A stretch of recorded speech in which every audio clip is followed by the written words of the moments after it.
Hi guys, Wow Woody here. Today you join us on another day and we're going red hind stalking.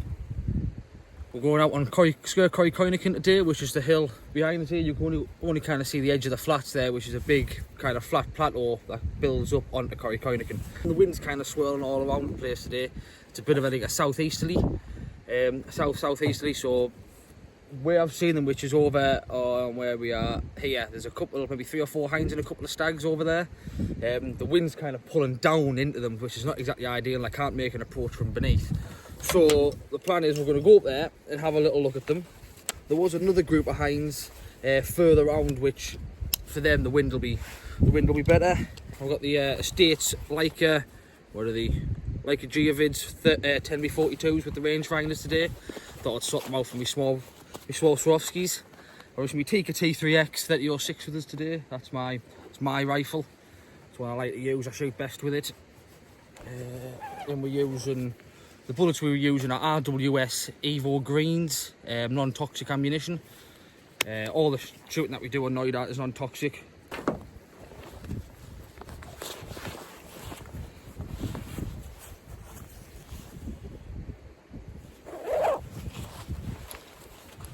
So you can see behind us here, there's a wee, there's a wee gorge over here. So there's a little footpath up the side of it. We're gonna head up that, get onto the flats, and we'll start spying and see what we can see. As I say, I've seen 2 groups of hinds. There's probably more up the top as well, but I think we'll just get cracked on, see what we can find.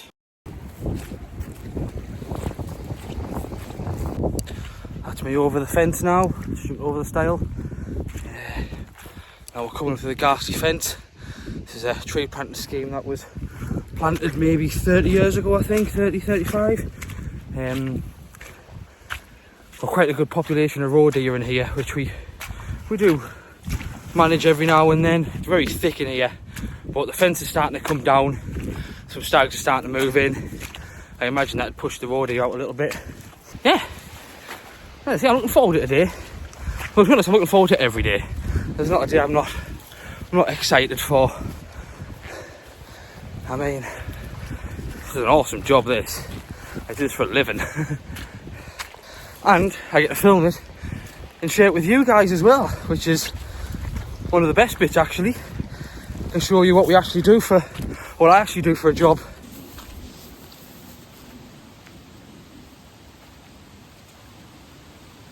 You can see on these trees here, there's a bit of damage here. This is a roebuck frame where he's had his antlers like that when they're in velvet. And he's been grazing them rubbing them up and down the tree.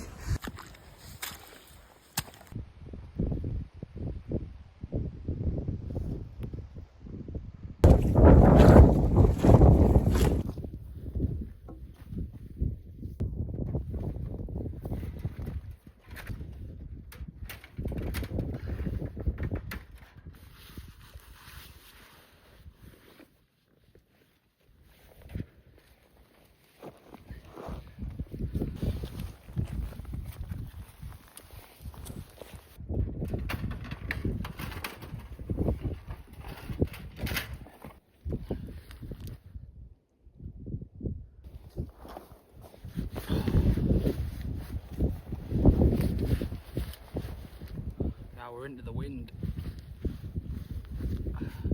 Just got my jacket on now because it's going to get a bit cold there.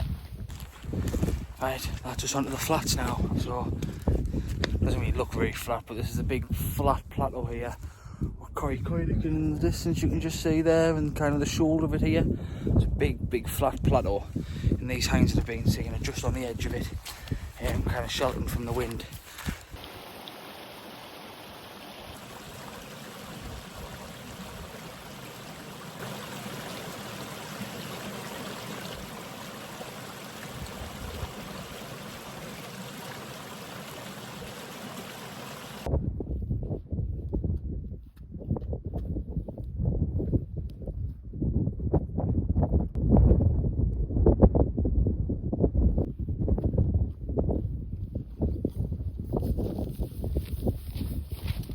So, back face of Knoydart right over here.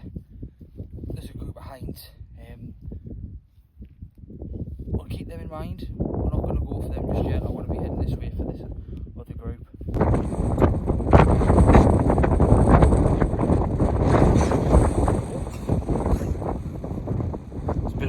trust that. Just getting to the edge of the flats now. See, it's starting to flat here. The rest of it's obviously behind us. The hinds that we were seeing earlier are behind this knoll here.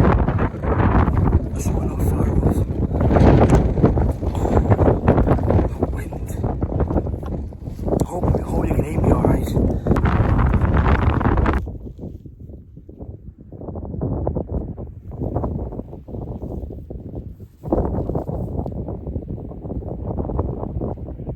So the first group of hinds I was seeing this morning were on this face here. I think they've grazed around the corner.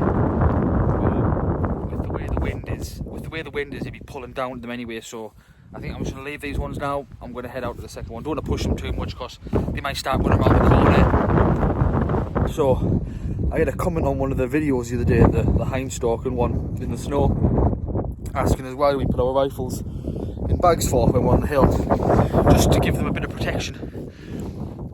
Keeps the rain off them, keeps them from, like, as we're walking through, they can get hit off branches and stuff like that, or get rubbed up against rocks and stuff. Just gives a bit of protection. Yeah, keeps the rain off them, keeps the elements off them. They're also a lot easier to carry when they're in a rucksack like this. And as I say, this one's got a little bag bit on, so I've got my food in there, I've got some drag ropes, got my ammunition. Yeah, I really like this one. Jack Pike for you. Yeah, we're gonna keep pushing on this way a little bit. There's a hind right in front of us here. 200. She's skylined at the moment, so I can't shoot. I'm gonna try and cut to the left, to the right a little bit. See if I can get some ground behind it. Just scanning everywhere else to make sure there's nothing else. I don't want to bump anything.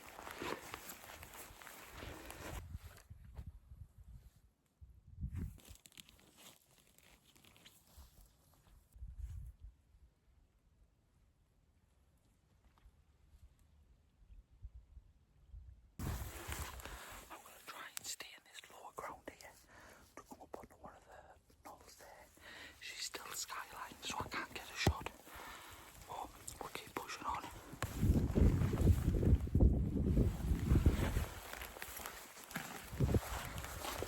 The wind is completely wrong.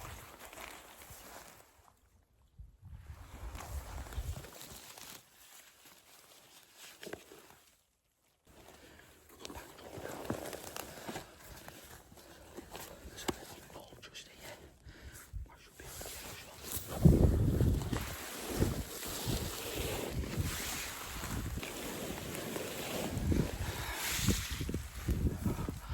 I'm soaking. I'm going to try and very quietly get the rifle out.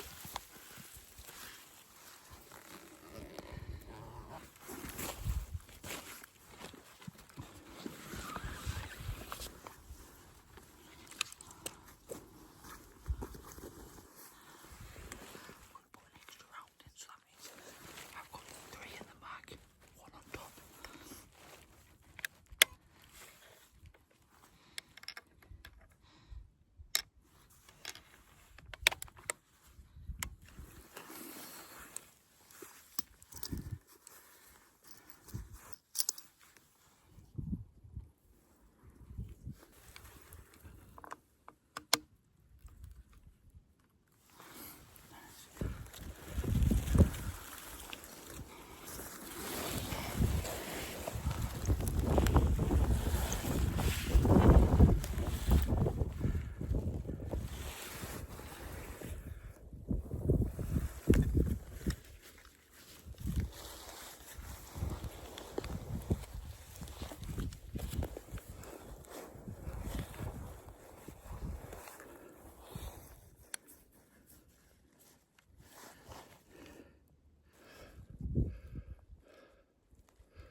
Hit. I think she's down. She's just gone to a little divot where I can't see. Yeah, she was. I'll just range it, see how far she was. 195. Let's go and find it.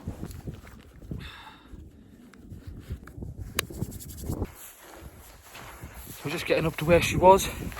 When she took the hit, she ran a little bit towards us.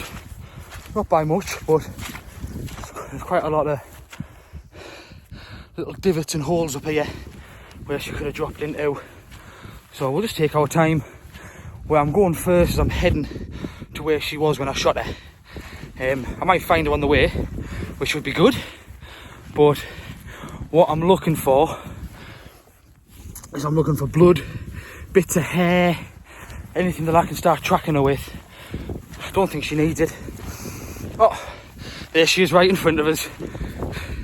I was just about to say, I think I can smell her. There we go, over the moon. So, oh, I'll tell you what, she's got a broken back leg. She's got no meat at all on her left haunch. Not a bad, innit? Absolutely beautiful animals. I do love red deer. I tell you what, she really is just skin and bone, the whole thing of her. Like, I'm feeling the neck here, and the neck, she's got no meat on her at all. I don't think I've ever seen a hind in this bad nick before. So I'm really happy to get this one off the hill. Don't get me wrong, I probably won't be eating this one. Yeah, we've got a eagle feeding station at the moment where we've got trap cameras on. I might even try and include some footage.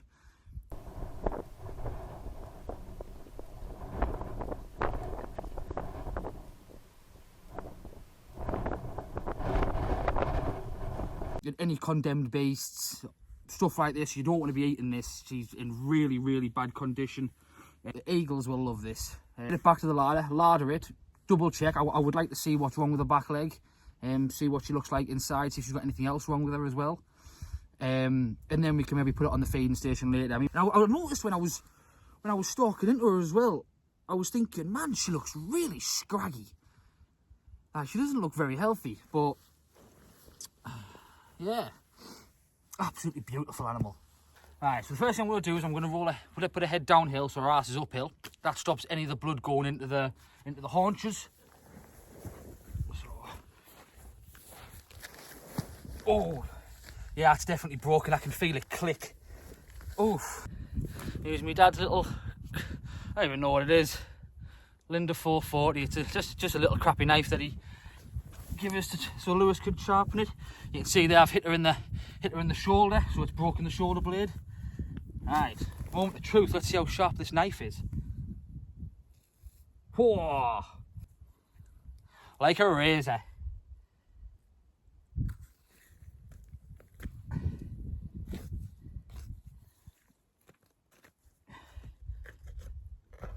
I tell you now, Lewis, you are good at sharpening knives. Alright, so then what I'm going to do, hold it like that, and I'm going to get the spleen and the stomach out. Spleen first. There you go. Right, there's the stomach out. Get the guts out the way. And then, because I'm by myself and I've got a fair big drag, I'm going to get the pluck out as well, which I think I've explained this in a previous video. The pluck is the heart, lungs, liver, kidneys, the esophagus as well, throat pipe. What I do here is I'm going to cut round the diaphragm, right the way around on both sides. I'm just going to free it off, free the heart off from the kidney, not from the kidneys, from the brisket, sorry. Yeah, now that's done, I can reach in. You've got to be really careful with this bit. Reach in, grab the esophagus and the feed pipe, and I'm going to pull that up away from the spine and very carefully put my knife in and cut that and get that out. Throw that out the way. That'll be for the eagles and the foxes up here. And the last thing I'm going to do, roll her over, pull up her belly and just get all the excess blood out. One good thing about Knoydart, there's plenty of wet moss.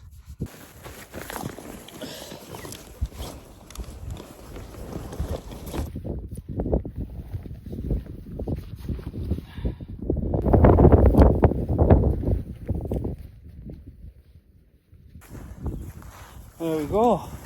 Got her on the strap, got her behind us, and away we go.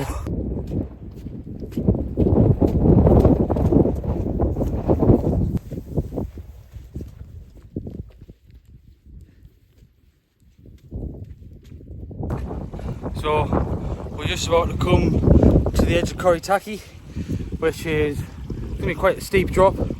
When we get a bit closer, I'm going to take the strap off us, and I'll just put it on one shoulder. That means if she starts to pick up speed and I can't keep hold of her, she's not going to drag me over with her.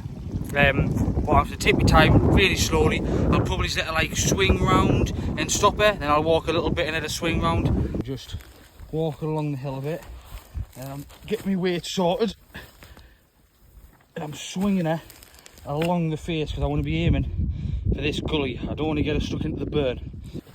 Let's hold.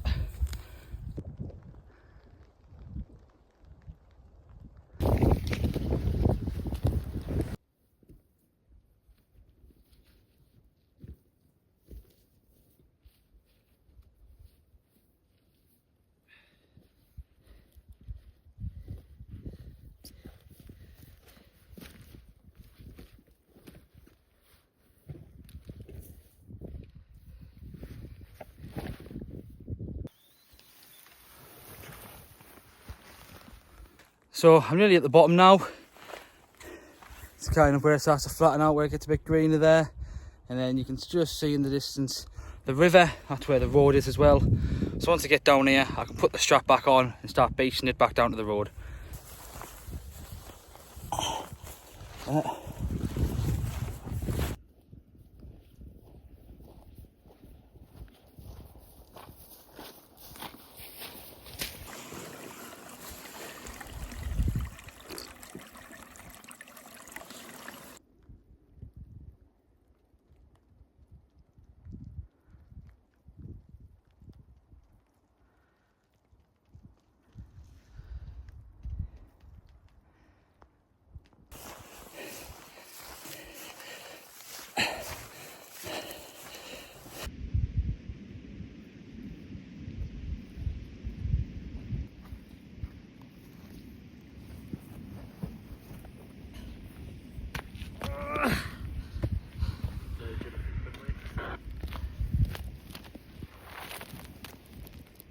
Leave her there. Go ahead.